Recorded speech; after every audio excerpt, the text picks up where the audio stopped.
From a Taoist perspective, there's no like fundamental good or evil. It's really about how can we act immediately and appropriately in each and every situation. That feeling of shame comes from some belief about how what we've done or who we are isn't right.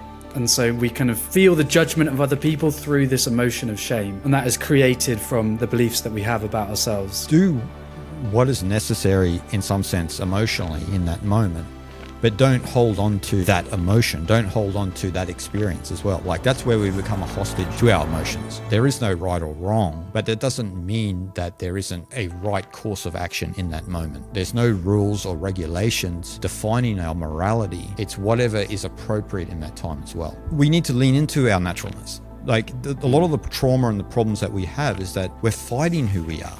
It's not that emotions are inherently bad, but they can be if you're overly identified. So the guest for this conversation today, I'm so excited to be in conversation with him.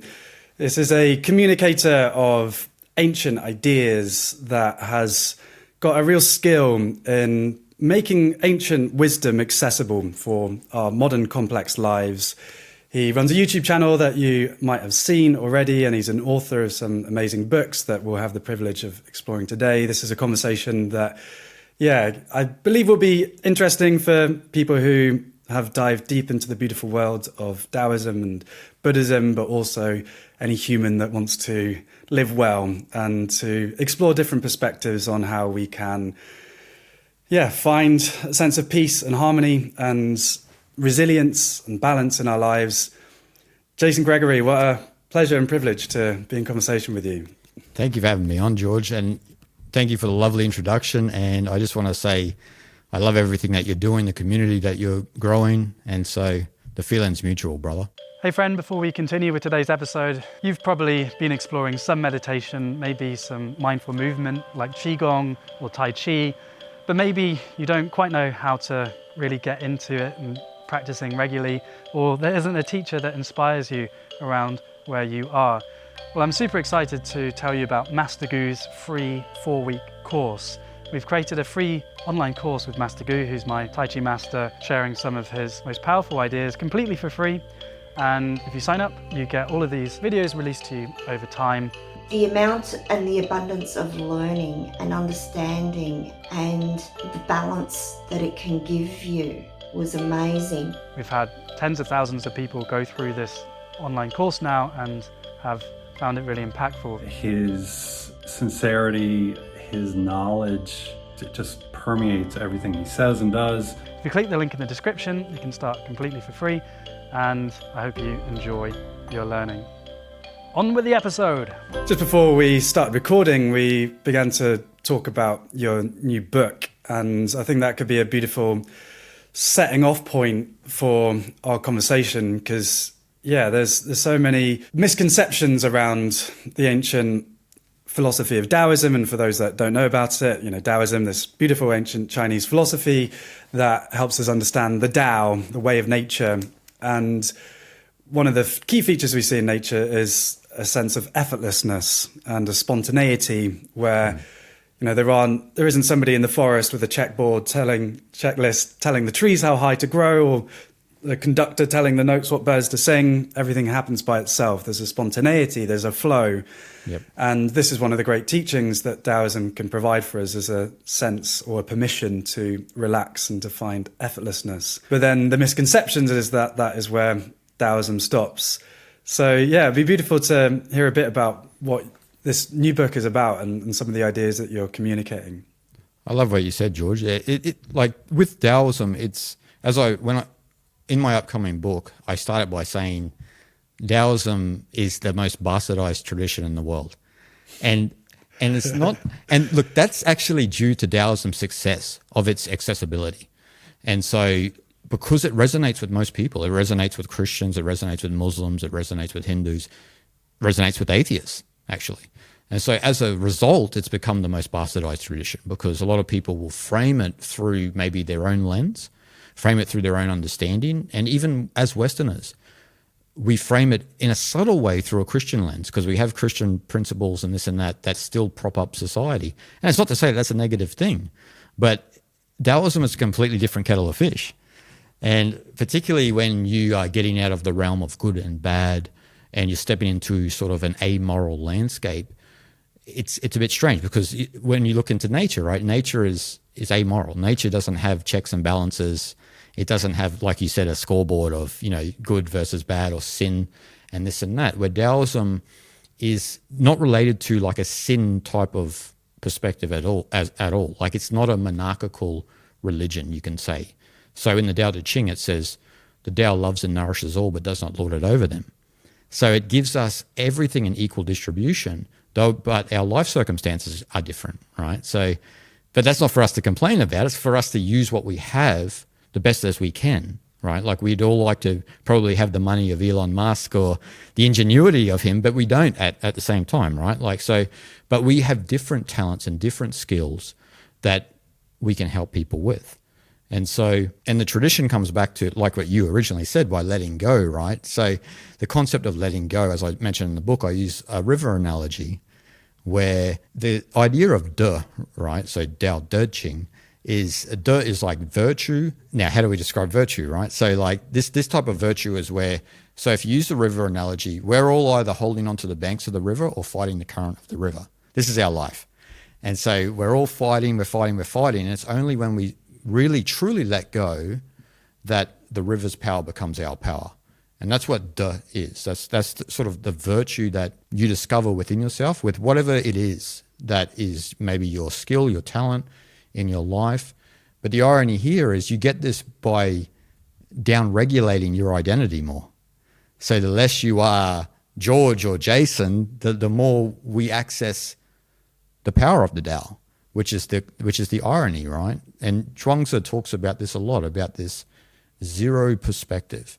So this idea of like a zero consciousness, which kind of doesn't make any sense, but it's just like this, not really a blank slate. It's just like, if you look at sort of the metaphysics of Taoism, where you have Uchi, Tao and stillness, you have Tai Chi, Tao and motion, which produce yin and yang. The zero perspective is the Tai Chi is the Uchi consciousness, which is like your mind is in this state of complete and utter stillness, but nothing is sort of sticking to your mind, right? So you can sort of move like a leaf down a river stream without getting stuck anywhere. That's your life. And so that's the challenge for all of us is, okay, how do we do that, right? And so Zhuangzi and Lao Tzu's medicine would be always talking about like fasting the mind, down regulating our personality to a certain extent. Not that we become a blank slate and stupid, but we become more authentic and genuine.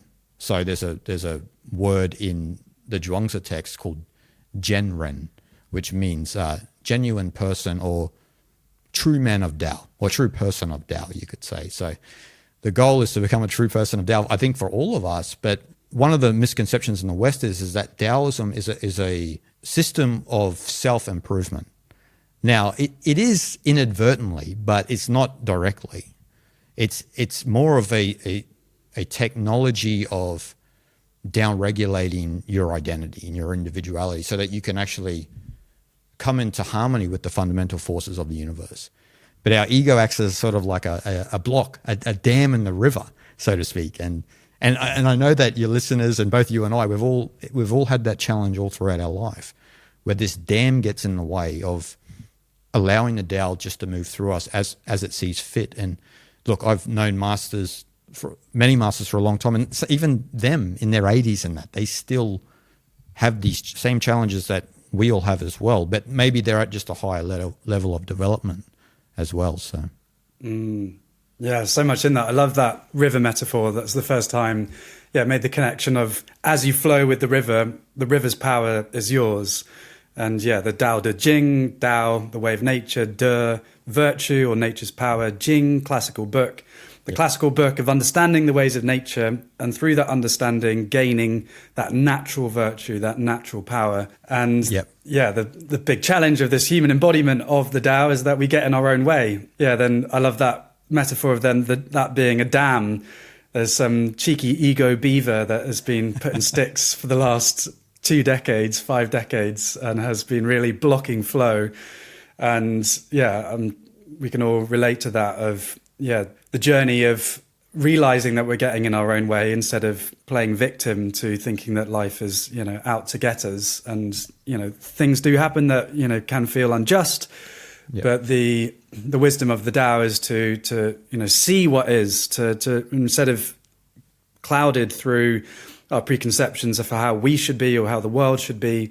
And that's the fasting of the mind that you talked about, is that through down regulating, having less, having a bit of stillness, a bit of openness in the mind, we see ourselves and the world more clearly. Then we can see our power, the little edge in the dam where the beavers didn't do all of their work. And then, we can flow through that one obstacle and find some flow again and get out our own way, only inevitably for another dam to be made. And we get snared in that. And then that's the journey of life, is that, it's the process of getting stuck, getting unstuck, getting stuck, getting unstuck. Exactly. And it's about learning how to move with that, effortlessly as well. So instead of getting, like you said, we're constantly getting stuck and getting stuck and getting through, but you become more skilled at this as well. So Zhuangzi, he talks about, we all have a role, right? We've all been, unfortunately, endowed with a role in our life. And the problem is that we believe we are this role. So the game is to realize that all roles are played. So you're playing a role, and it's okay. He's saying, look, that's part of the human condition. It's not, George and Jason have to go into society. You have to earn money to make bread and so forth and so on. This is life itself, right? So, but the problem is we associate too much with that. And so that's the beaver, putting a twig there each day, like more and more and more. And then by the time you're 60, it's a mountain. Like the dam turned into a mountain and there's no way back. And so in psychology, they say that if you've got the same sort of mind that you had when you're 18 as when you're 60, then you've probably undergone a lot of trauma through your life, because you're holding on to this idea of yourself, right? And life is trying to crack you open and saying, look, maybe this is an opportunity. Maybe George and Jason should meet. Maybe we should do this. Maybe we should hang out, or all of these different things that happen in life that you maybe before someone might be like, I don't know if should go and get that job or this and that, but it's always pushing you to develop and challenging you to be better. This is what the Tao does. And so the problem in our world is that, well, not the problem, but one of the things in our world is that we have certain religions and this and that say, you're punished for your sins, right? Not by your sins. So you're punished for your sins. And so already from birth, you're already a beast, right? And so in Taoism, and even the teachings of Mencius, who is considered a Confucian, but I mean, really, he's a Taoist, closet Taoist, is that we are fundamentally good from birth. And so when you have this different perspective that, okay, that we're fundamentally good from birth, that means even the greatest tyrant you can think of was once an innocent child. But it's the socialization process that we've all endured that creates a beast. And so this is what the society and that they want to talk about. It's like, well, how did this person become so sinful? And it's like, well, have a look at the duration of their life, right? And so if we had more of a perspective that we were fundamentally good from birth, then a lot of things would change in the world, because we wouldn't see people in a certain way. We would look more, we'd have more objectivity and seeing, how was their life then for them to be like that, to end up like that? They weren't inherently a bad seed, but they had bad upbringing. Maybe they were in a bad environment. And so that's why Mencius, in the Mencius text, he mentions the metaphor of Ox Mountain. And so he's always harping onto his student about how human nature is fundamentally good.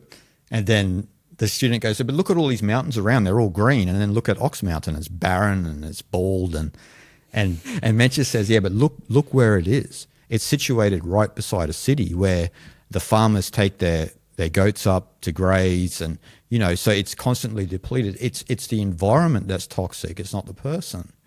And so that says a lot about our modern culture, right? Like the way a lot of people behave in our modern culture, and especially what social media has done to a lot of people. It's creating this toxic environment, and then people are going around blaming each other as if they're beasts, but you weren't a beast from birth. You were fundamentally good. It's the environment that's challenging us. It's the environment that's training us to be a certain way.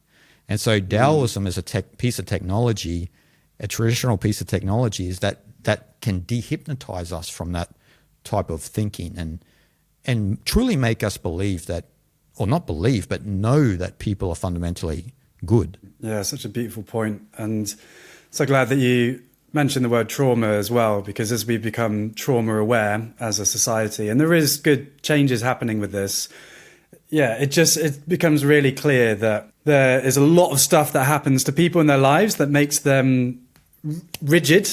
So we're talking about the flow of the river. Trauma happens, the body holds the score, it holds that rigidity, and then that rigidity then means that we don't respond to life in ways that serve us, that then leads to more tension. Yeah. And like a beautiful meditation that people can do on their own journey is an inner child meditation, which I've done, which is that, if you have had traumatic experiences and maybe having a therapist to go through this journey with you, or have stories about you not being good enough or not worthy of love, and these kind of conditions on feeling enough, or feeling sacred, feeling like a part of the Tao, this great mysterious unfolding that we are all an aspect of, to the invitation in the inner child meditation is to go back to the age when you first thought that. So maybe you were 7 years old or 8 years old and there's something that happened.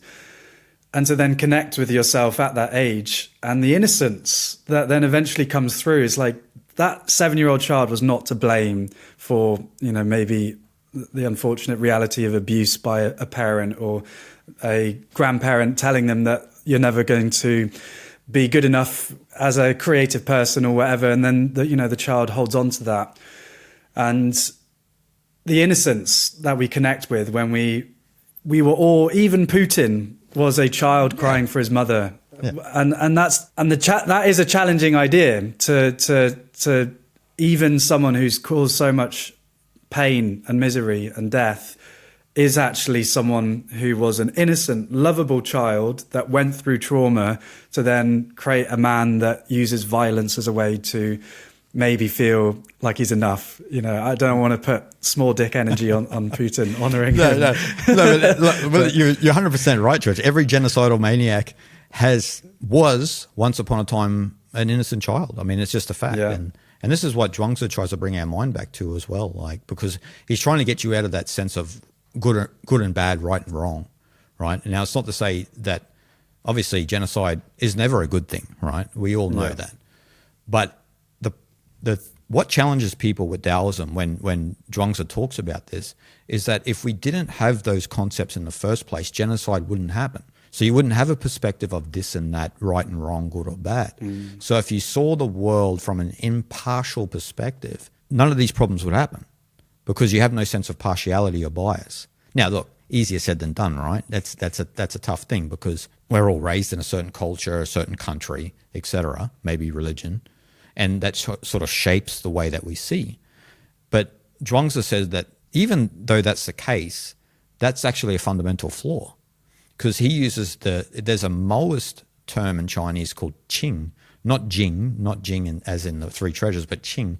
And qing is species-specific essence. So think about how a snake slithers, think about how a horse gallops gracefully. Zhuangzi says our species-specific essence is a flaw. And our essence is to dissect between this and that. It's this ability that we can analytically think about that and this. And so what happens then? Okay, so we go down the rabbit hole, right? We are conditioned a certain way. That trains our awareness to see reality according to that conditioning. And that's how we dissect the world that we see. So you may see something that you like. I may see the same thing and dislike it. Or you may say you're right. I say you're wrong. And then we're both wrong because we're not seeing reality as it truly is. They're both opinions from the conditioning. They're both opinions from this qing, from this fundamental flaw that we have.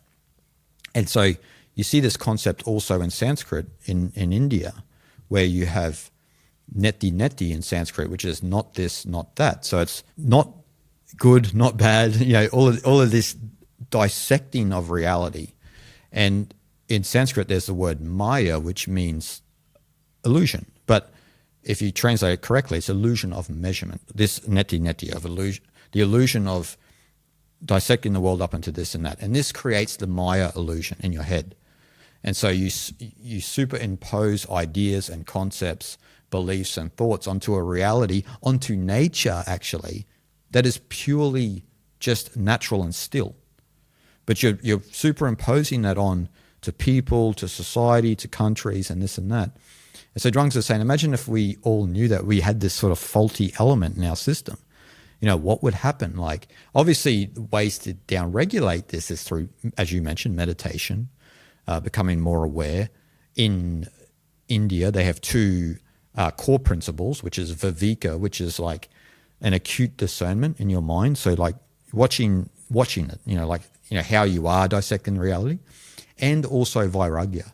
So vairagya can be really challenging for people because it's sort of non-reactiveness and overcoming worldliness. So it's like a dispassion to worldliness. So no matter what you see in the world, you sort of have a stance like, I trust the Tao is going to do its thing, and this will pass. Like, I'm not going to get overly engaged in it and throw more fuel on the fire, so to speak. And so, but the irony is that when you trust more like that, this is like the paradox of oneness, of unity, because how else could you understand that unity and oneness exists if you didn't trust reality itself? Because it means you lack trust, and you're caught in this illusion of measurement. And so we create the world around us that we have, right? And so, I mean, I heard a teacher a long time ago say to me in my 20s, he was like, the whole world is built on mind. At that stage, I didn't really understand what he meant. I thought, like, what's he talking about? Subatomic particles and, this and that. But he was talking about like our qing, our ability to cut this and that. And so we make the world according to that mind. And so we try to fix our mind in a certain way to hold on to this identity that dissects the world up into this and that. But the fundamental nature of our mind is empty, spontaneous, and free. It's just it's a continual vacuum, but it's not associated to anything. We just fix this personality, this Jason in our mind, and that's who we think we are. And it's like, well, time will have its way with that eventually. Yeah. And the rigidity, if we become too identified with George, Jason, this is how I am, this is how the world should be, there's a rigidity in that. So like the 10 Commandments, there's a rigidity in those kind of moral precepts. And Western philosophy has got its knickers in a twist for millennia, trying to work out the philosophical structure that we can put any action through and then get out the other side the good, bad. Like, we really want that as part of this qing that we have, is we want just simple rules to be able to judge the world by. Yeah. And it just doesn't work like that, because a classic example is an axe murderer comes to your house, knocks on the door and says, "Hi, is your mum in?" And, if "thou shalt not lie" is one of your moral precepts, you have to say, "Yeah, sure, she's cleaning her teeth upstairs, go ahead." Whereas actually we all know that the moral thing to do would be say, "No, she's going out to get a pint of milk. You can come back later, or maybe don't." Yeah, so that's right. Yeah. And that's what we intuitively... Unless you don't like your mum. Then it's a great opportunity. Exactly. Yeah. And then you're discerning in the moment with a new experience. Yeah. And that's what we do. We do discern on a moment-by-moment basis. And yeah, I would love to get your thoughts on discernment. Just one more fun example of the Taoist discernment on an intuitive basis of we can still discriminate. So it's, although we don't have this fixed, rigid morality of these are the rules and this is good and this is bad, it doesn't mean that we become floppy and just don't do anything. No. So a fun story of a Taoist judge who gets two people in on one day who have both burgled a house. The first person, the judge, hears the case and then sets the man free. The second case, the judge sends the man to 10 years in prison. And somebody watching this is like, that doesn't make any sense. They both burgled a house. You set one man free and the other 10 years in jail. Like, how come? And the judge said, well, the first man, he was destitute and poor and needed to feed his family. The second man was super rich and was a bit of a pathological psychopath, and so he needed to be punished for it. Same action, but different outcome. Yeah, it's like Lao Tzu being the judge. No, you're right. You're 100% right. It's, with Taoism, when we think about, with right and wrong, it's more so in the moment, right? So like, especially like even when we're practicing meditation or Tai Chi Chuan or Qigong or even Hatha Yoga, like these type of practices is about how can we be immediate and appropriate in each and every situation. And so it's not about like a moral tenet of, this is right and this is wrong, as you illustrated with that story, right? There's like, from a Taoist perspective, there's no like fundamental good or evil.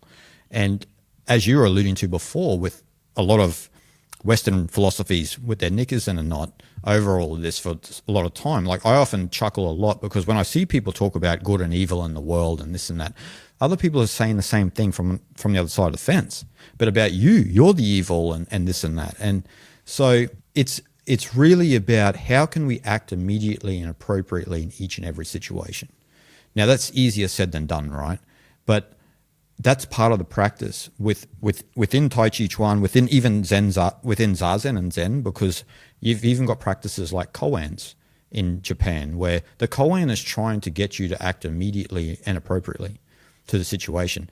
Now, if you've heard of koan, I don't think there's really a right answer to a koan, but the master's trying to evoke out of you or elicit out of you a immediate response without any sort of forethought. So they don't want you to think a lot about it. Like there's a famous story in Japan about the master said to the student, I want an exhibition of Zen tomorrow. So what he means by that is like something spontaneous, something in the moment. And so the student's fretting as he left, right? He's fretting, and then he saw, actually he fretted all night. This is how the story goes. He fretted all night about this. He couldn't sleep. And then when he was coming back to the master's quarters, he saw like this unique frog to Japan. So he thought, this is awesome. Like this, I'll show him this. And then when he got there, he showed him and the master said, too contrived. You thought too much about it. You probably shouldn't have been overly worried about it in the first place. If you had nothing to show, all well and good. So, I mean, there's no real right or wrong answer to a koan, but they're trying to evoke an immediate response from you, but with appropriacy. That's the higher level. You have to be appropriate to the situation. And this is the same thing in martial arts. A lot of the older practices was about how you can counter with the appropriate response in the physical action, right? And this is how you train yourself internally to, not only develop your character, but to have more humility and to, just be skillful in life in general. So you can deal with all of the nonsense that a lot of us have to deal with on a daily basis.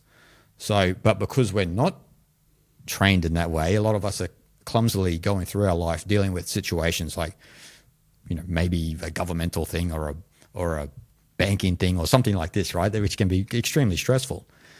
But if we're more trained and skilled and understand the nature of reality a bit more, we can deal with it in an effective manner. And so, to get back to your point, Lao Tzu and Zhuangzi would say, there is no right or wrong, but that doesn't mean that there isn't a right course of action in that moment. So, and also because we're not, as you perfectly pointed out, because we're not, there's no rules or regulations defining our morality, it's whatever is appropriate in that time as well. So, Mencius has a good story about the child in the well when he talks about morality, because, this is also to talk about everyone being fundamentally good. He said, if there's a child about to fall in a well and you're not too far away, what's your initial response? And all of us is like, well, I got to grab that kid. But that's what true morality is. It's a naturalness we have that we don't need rules and regulations to define. Those rules and regulations only came in when we started to become more large-scale societies.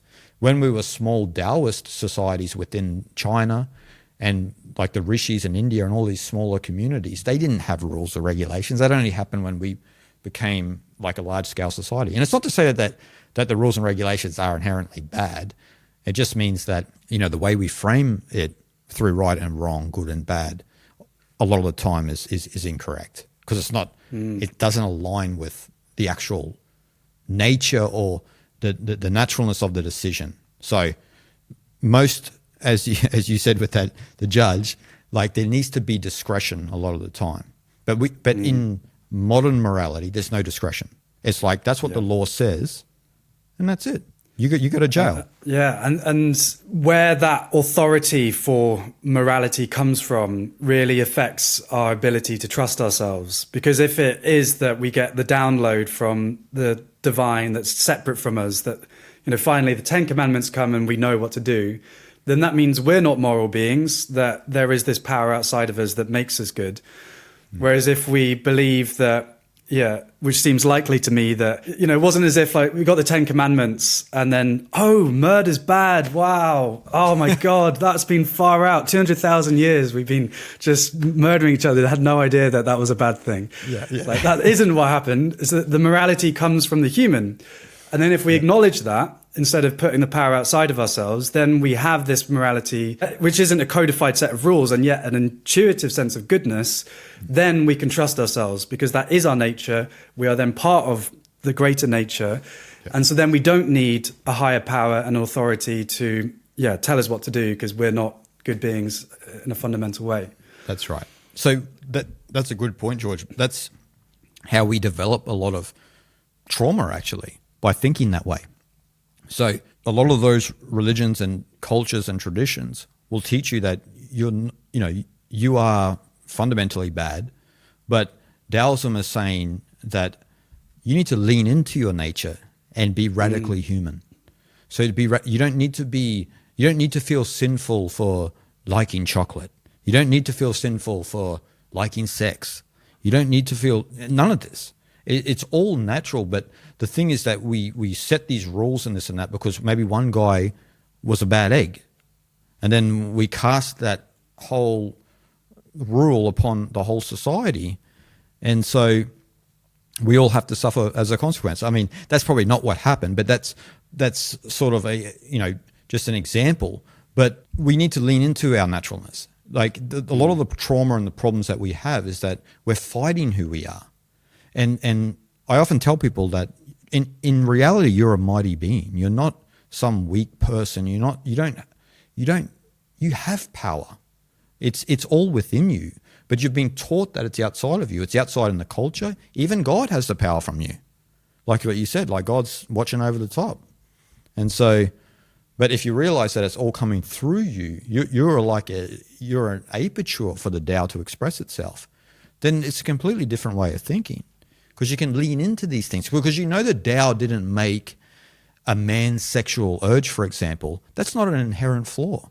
None of us would be here if that didn't happen, right? There wouldn't be human beings if a man didn't have a sexual urge, and a woman didn't have an urge to be a mother and nurture and bring people into the world. Like, this is such a yin and yang naturalness that a lot of people don't think about.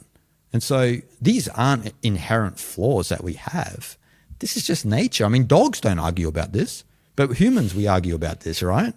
So, and you would think that we are more intelligent than a dog. And I guess why a society creates these rules is because it is more challenging. Because, as humans, we do have destructive tendencies. It's like we have this amazing potential, and also we have the potential to do a lot of harm to ourselves and to others.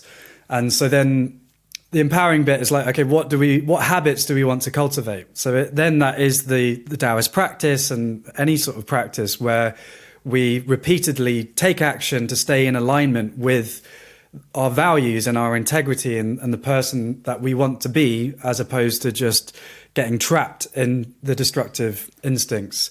Because maybe that whisper of wisdom is there for someone who, on the conscience, we all have this concept that's a transcultural concept, that that voice in our head, and there's something to celebrate. It's like we do have a voice in our head that can say this isn't okay, and for some people they don't listen to it, or maybe they've lost connection with it. So for a society, it is there's a blunt tool of this is morality, and there's accountability from the higher power to keep you good, as opposed to honoring the potential that we all have and working to support one another, to not traumatize one another, to help stay in connection with that wisdom, so that people can live the goodness which is true to us, but does take this work to stay in relationship with. That's right. And, because I've traveled a lot, many countries, and I've stayed in a lot of countries, and I've seen different cultures as opposed to where I grew up in Australia. And there are certain cultures that have not training, but like there's an awareness in the education with these kids just to look within. Like, so they're telling the kids from 5 and 6, I know that you like playing with your friends and this and that, and that's all well and good. You need to do that as a kid. But have you looked within? Do you know what's going on the inside? And so when I grew up and where I grew up in Australia, I mean, this is like crazy talk. You wouldn't mention this. This doesn't even make any sense. So even though it makes the perfect sense, obviously, and I know an older gentleman, we were discussing these things, and he mentioned, like, is it even possible to see the mind? And so that's kind of the state where a lot of people are at. Like they are completely unconscious of their internal terrain. And so that's what you're dealing with in the world, is that you've got probably 99% of people in the world unconscious of their internal terrain, walking around haphazardly, just living their life vicariously. And you are, if you're in the way of that, then, you know, good luck. So you're dealing with other people's karma, plus you have to deal with your own karma. And so you're dealing with all of this karmic soup in the world. But the path for a spiritual aspirant is always about turning the gaze within. And that's the first initial response, the first initial practice that one has to do, is just look within. And then everything sort of flows on from that. Like, you know, maybe a meditation practice will come. Maybe you will practice Tai Chi Chuan. You know, maybe these things will happen for you. You'll connect with the right people. It's amazing what happens when you start looking within. I know that from my own personal journey. I'm sure you do as well. Certain friendships dropped away. Certain new friendships flowered. Certain people you and I connected now, right? Like, these things don't just happen because you and I down at the pub. You know, this is a different type of reality we're talking about. So, if I would tell, you know, I don't want to tell anyone what to do, but if I was a parent, I'd be telling. I would be suggesting to my kid to, you know, start looking within. Doesn't mean you're not going to go out and play football and that. That's all well and good. Kids have to be kids, right? But if you start to learn that, to look within, then it changes a lot of things about yourself. And I know this personally from being in India and here in Thailand, that they learn meditation from like 5 and 6 years old. And so already when they're adults, they seem much more mature than a lot of people in the West. Now that doesn't, I mean mature in a certain different way. Like, they're still young at heart and this and that, but they're not like quick to have opinions. They're not quick to throw their 2 cents in on everything. They're not quick to violence. They're not quick to any of these things that we are accustomed with in Western society. And so, and that's not to say Western society is completely bad. Like, I don't want to throw it under the bus by any means, but it's a tendency that we often see sometimes in young, especially young Western people. Yeah, and I can speak from my experience, which is that I was so disembodied. You know, Ken Robinson's got a great quote. Most people in the West see the body as a vehicle to move the brain between meetings, and that was me. And yeah, the big aha moments, and I think it's such a crucial point that you're raising, of turning inward and just seeing like the nature of thought, that, wow, I'm not just my thoughts. They are constantly arising in this endless flow, but that means they, like other sensations that, you know, like my fingers rubbing together or me, listening to sounds, they are an experience arising in my awareness. So I don't need to identify with every thought. Not every thought I have is true. And that is hugely liberating, because then suddenly we're not just defined by what we think is reality, which is these thoughts popping into consciousness, but instead we create a more grounded understanding of reality, which is that, okay, part of the way that I interpret reality is this constant evaluation in the form of thoughts coming into my head. And that may not be true. It may be true. And, you know, Western society, through science, you know, the scientific revolution happened in Europe, and this kind of predominant focus on the power of thought and rationality is part of the, you know, scientific and material abundance that has been created. A lot of challenges come from that. So honoring that thinking, but it is only one aspect of this human embodiment. And if we come from nature, then human beings, we are one of the few species, if not the only species, that can story tell, that can evaluate using words and images arising in consciousness to be able to evaluate whatever that is out there, call it reality, but it's still interpreted through the mind. Yeah. So did the universe existed before thinking? Yeah. And that's so different to I think therefore I am, Descartes, which is the core of human identity is thoughts arising in our minds. And that's very different from how the East see ourselves in reality. Definitely. And I like what you said, because it's not to say that the rational, logical endeavor was, a negative adventure. It wasn't. Like, we have everything because of the exploration of thought, so to speak. Or maybe we only seen it from our perspective, right? So maybe we're biased. So we are the beneficiary of that endeavor of looking into thought. We have the internet because of that. And you have this imaginative aspect where we can create stories. And look, I've wrote some fiction stuff before, and that's you're delving in your imagination, and look, that can be fun, right? But there is from the Eastern perspective, there is a limit to that. And especially if you are serious about the spiritual endeavor, there is a limit to imagination. And it's not to say that, the mind is always going to catch you, right? Your mind is always going to wander. That's its nature. It just drifts. And so in Zen, they talk about the unsupported thought. So the unsupported thought, when you've had enough training with what we were talking about with discernment, the unsupported thought is that thoughts actually in reality, they bubble up independently. But what we do, because we're trained in a sort of a linear perspective, is we continually link the thought. So we follow that thought and we link with the next thought and the next thought, and then that creates the identity. So that creates this person that you are, because you're linking these thoughts together. But they originally were just the unsupported thought. These thoughts come to you, they come from the subconscious. So it comes from all of the experiences that you've had in this life, maybe the past life, who knows? But these things are coming up within you, and we're like you said beautifully, not all thoughts are valid. So we're associating with each thought, and a lot of thoughts, if we've all got a mind, and I can attest to this, that a lot of thoughts are just bad ideas in general. Yeah, absolutely. so it's not good to follow that thought, but what we do is we engage with it and we create this idea of ourselves. And then we support this idea we are. Like we defend this idea we are. And that's where a lot of the problems come from. And it's like, no, the idea of you came from the unsupported thought, and you just followed that.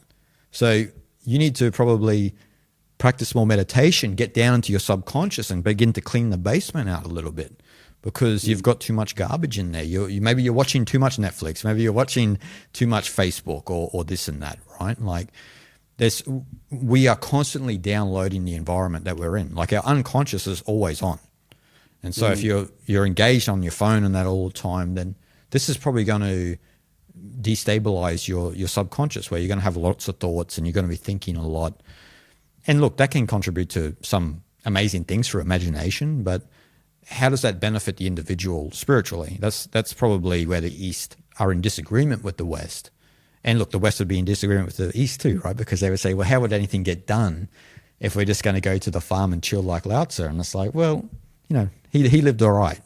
So, but at the same time, he didn't need to climb mountains. He didn't need to conquer the world. This comes back to the fundamental differences between the East and the West is individualism versus collectivism. Now, I'm not using collectivism here in a sort of a governmental Marxist communist type of way. I'm using it just in general, collective community, where the West evolved through Greece fundamentally. That's where a lot of Western culture came through Greece, which is fundamentally individualistic. And so as an individual, you're always trying to get your lot. You're always trying to get your piece. And so we see this through like the environmental situations, through the differences between East and West. So in the West, in Greece, there was hunting, herding, and fishing. These are all individualistic tasks that you can do. In China and in India, it was the cultivation of rice. So we know the cultivation of rice, you definitely aren't doing that on your own. And so, and so they were big group activities. And ironically, the religions of both different spectrums reflect that. So you have the Western religions, which reflect more of an individualistic perspective. And then you have the Eastern religions, which are more holistic. So one's analytical, one's holistic. And this is actually how the mind develops. So the Western mind is more on the prefrontal cortex. So we are constantly dissecting the reality up into this and that. That's the analytical mind. That's how science and maths and everything came about. Well, look, maths, there was maths all over China and India as well. I should say science a lot. And so a lot of education, this and that came from the analytical mind. Whereas in the East, it's more of that holistic mind. So it's more of this unconscious regions of the brain, looking more at intuition, looking more at harmony with nature, things that are probably intellectually don't make sense, but from a natural, intuitive perspective make sense. And so why I'm saying that is because, Westerners in some sense usually have a tendency to go and try and take over a certain culture or a certain situation or control the thought space of other people. And so that's been a real negative trait. And that's actually can be a negative trait for people understanding Taoism, because you've got to sort of get out of your head and as you originally said, like learn from nature. How does nature respond to these situations? What does the wiggliness of nature have to teach me, as opposed to this straight-lined reality that I'm brought up in, this linear perspective, where in Eastern philosophy and spirituality, it's all about the non-linear world. It's about, embracing the non-linear world, understanding that time is a concept.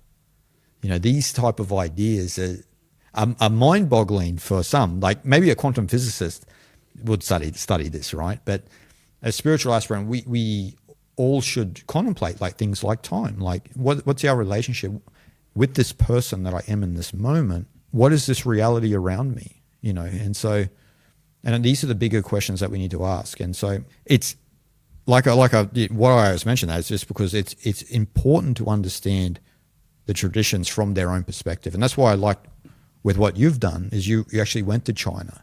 You went and studied with people who live in China. And so you can see the fundamental differences between Chinese people and Western people.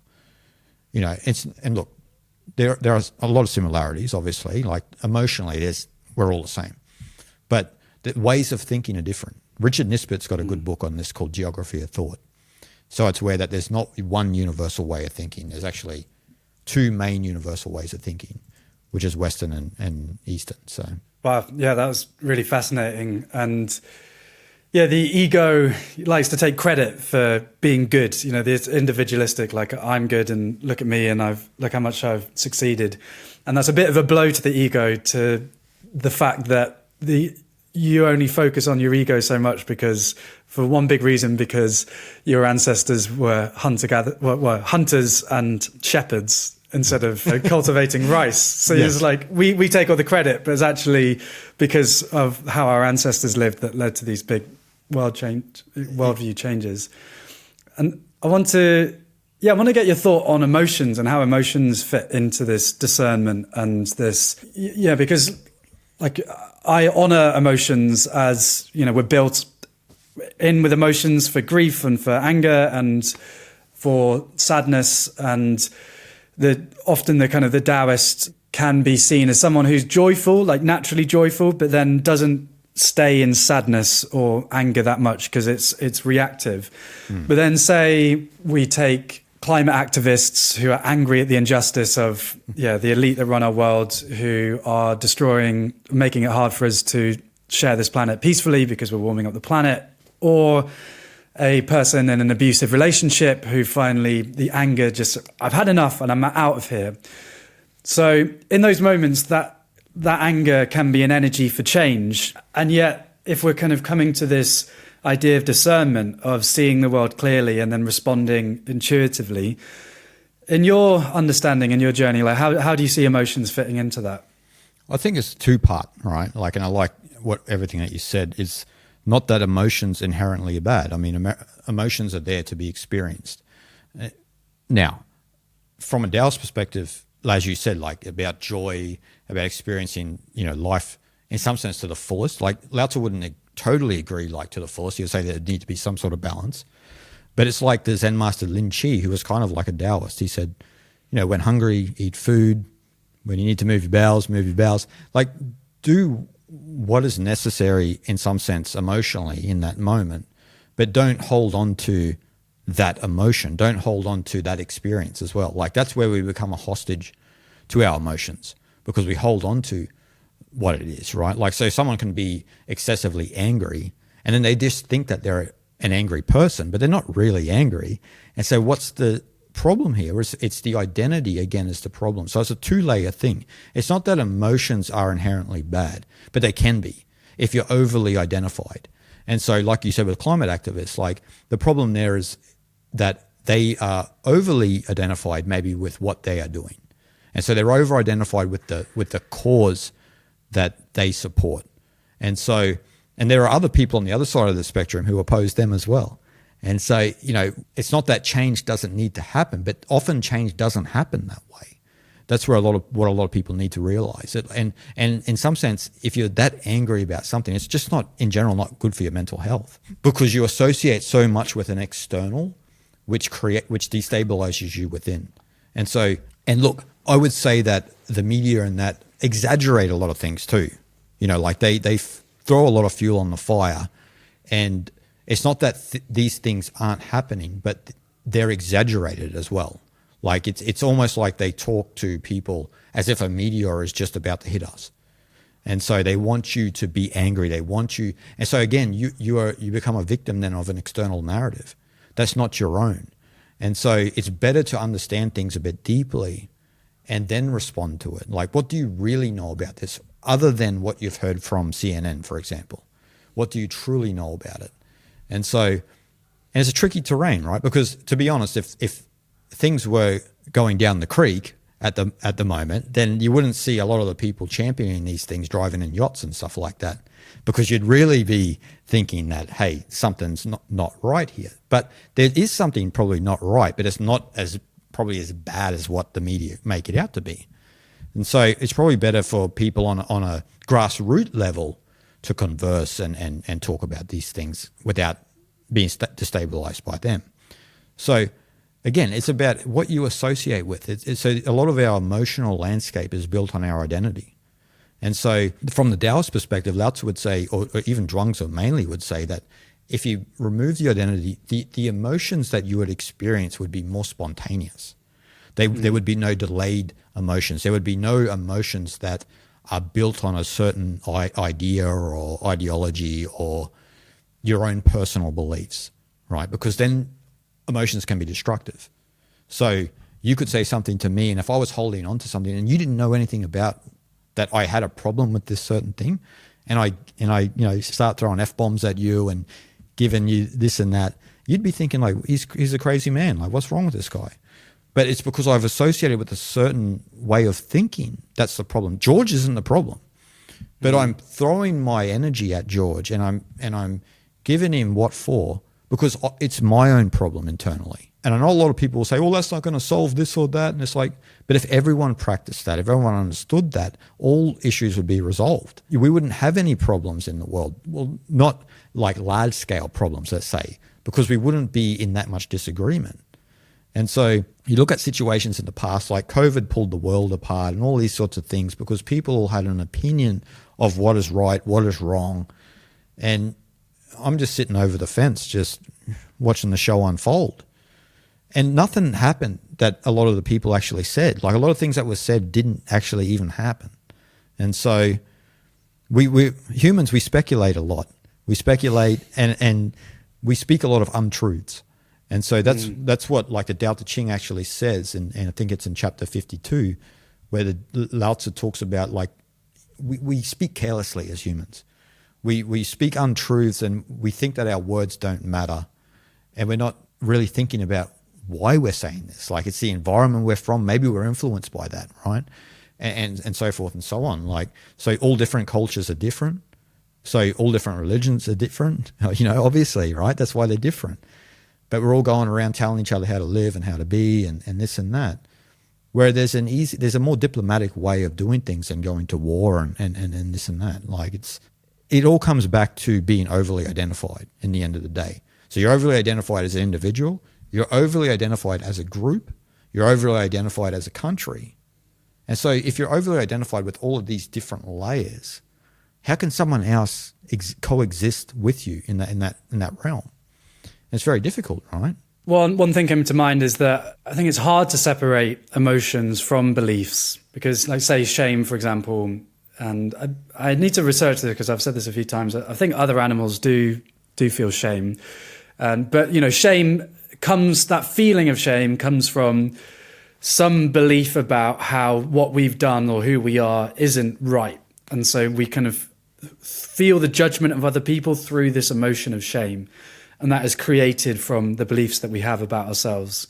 And even anger, there's the conditioning of this person does wrong, therefore I respond with anger as a way to, punish them. And it's still through the mind. And so, further along the path, a person can be deeply compassionate while also holding boundaries. So maybe they do have that response of anger, but it's not as strong and they don't act in anger. They may notice the anger arrive in them. And that is, I guess what you're saying is that I'm not angry, there is anger, yep. which is a totally different experience. So there is anger, there is this energy within me right now, but I am not it. Whereas like, I'm so angry right now because you did this to me. Suddenly then we lose that groundedness and that spaciousness. And that is a challenge because, the particularly anger can just be overwhelming and it just takes over. And then we come back out of the anger a day later or 10 minutes later, like, wow, that was a wild ride. And, we regret the things that we did. Yep. And so then that's where the practice comes in. And I really do agree that there is wisdom in that. For me, it's spaciousness is a way of making that actionable. That non-identification is that there is spaciousness within me. Yes, okay, there's these emotions coming through. Yeah. Any thoughts on that? No, it's true. It's true. And like what you said, like beautifully said, like it's not that you're angry, but anger is expressing itself. So it's about how do I take, what people do is they take that and they become an aggressive person, right? So they use that energy. But as we both know, and everyone knows listening and watching, is that love is a powerful emotion, compassion, forgiveness, these are powerful. Humility. I mean, the whole Tao Te Ching is built on humility. I don't know if you would call it an emotion, but some people would, right? It's a sort of a mental space that you're in that you come into more contact with. You feel that more especially when you're further and further down the path. You feel humility, you feel compassion and forgiveness. And in Taoism, it's more so about, as I said, it's more about the spontaneous feelings that you feel. It's not like, I'm going to be angry now and I'm also going to be angry in half an hour and an hour. And, it's about that I use that emotion in the immediate moment if it's needed. Like say, for example, if a tiger is running at you, your spontaneous emotion is fear. And so it's like, I better get up that tree or else I'm dinner. And so it's not that it's an unhealthy emotion. It's just that your mental space is clean. It means that you can act immediately and appropriately to each and every situation, but also not be attached to it. And that's the challenge for all of us. So we get attached to our emotions. We get attached to situations that evoked our emotions, right? So we might get angry at somebody and then we have a problem with that person because it elicited that emotion. But that's not the problem was anger itself. It's not the person. Even though, okay, there are situations, it's not all like, we always want like a tidy ribbon on these type of matters, but there are gray areas with this as well. Like someone can be violent towards you, which you may need to use some sort of type of aggression and so forth and so on, right? But in general, you don't really have to do that. So when we talk about emotions and this and that, a lot of people want like a sort of a clean answer, like how do we deal with this or how do we do with it? And it's like, it's not so black and white. It's more gray. And so the spiritual perspective is not being attached to your emotions, like seeing them for what they are. And Lao Tzu and Zhuangzi, Lin Chi, all of these great Chinese masters would be, experience that, experience that emotion. And, there's a story actually in Japan where there was a master monk, and, he'd meditate all day. And so the samurais came into town and they were just slaying everyone. And so the first guy they stabbed was the master. And then he was like, and the students were like, one of the students was like, see, he's not so smart, is he? But the other guy was like, no, he was expressing what was spontaneous in that moment. It's not like a true story. It's trying to exhibit that you need to express what is in that immediate moment. And you've probably experienced, we've all experienced this where, sometimes you get together with friends accidentally and it becomes like the best experience you had, as opposed to like you plan an experience with a friend. It's so, like it's okay. But often like when these accidental meetings happening or just something happens in general, you meeting Master Gu or anything, like all of these spontaneous experiences, these are the things that actually change your life. And this is actually, that's where you can actually reflect on and say, my emotions were clean in that moment. They weren't tainted by belief. They weren't tainted by my own idea of life. That was just like, I was experiencing the joy of that moment with my friends. And it's a liberating thing, because in some sense, when you do that, you're out of your identity, because you become part of something much bigger than yourself. And there's a joy and a real sense of kinship with other people in that type of space. Beautiful. Yeah, well, as we begin to wrap up this beautiful flow of a conversation, we both kind of weren't sure where we're going to go, and just so much in it. And for me, the kind of the core themes of noticing resistance. I mean, coming back to that river metaphor, which I really love, like noticing the dams and the resistance and getting out our own way and flowing. And that requires fluidity and letting go of rigidity and this intuitive discernment that we've talked about. Have you got any closing thoughts on how listeners and viewers can apply this to make this practical, to develop these skills? It's a good question. I think, well, obviously, primarily meditation and finding a meditation practice also that it suits your temperament, which is not easy. I mean, I've gone through all sorts of meditation practices over my years, and I know which ones suit me personally and which ones don't. And that's the first key. And also, obviously, before that, beginning to be more discerning of your own perspective, looking within. And another thing that is overlooked a lot of the time is continual study. So in yoga, in the 8 limbs of yoga, there's a concept called shvada, which is like self-study. It means studying yourself, but it also means studying the literature as well. Like, so get a good copy of the Tao Te Ching, get a copy of the Zhuangzi, which most people probably won't understand when they first read it. But when you start to understand this naturalistic perspective of Taoism, then you'll start to really come into harmony with it. And so I would say be sincere to that too. Like a lot of people, what I've noticed over 1.5 decades I've been teaching is that some people aren't all in. And so in some sense, you got to be all in. Like this is an all or nothing type of thing. You can't Netflix and binge this thing and then just walk away and then just go, oh, that was all right, wasn't it? It doesn't work like that. You won't develop on the path. You won't come to any greater realization. And so you don't want to become ever a know-it-all. You want to always keep an open book. You want to have a sense of curiosity. That's why I still continually study all the traditions. Like I love it. Like for me, it's like listening to classical music.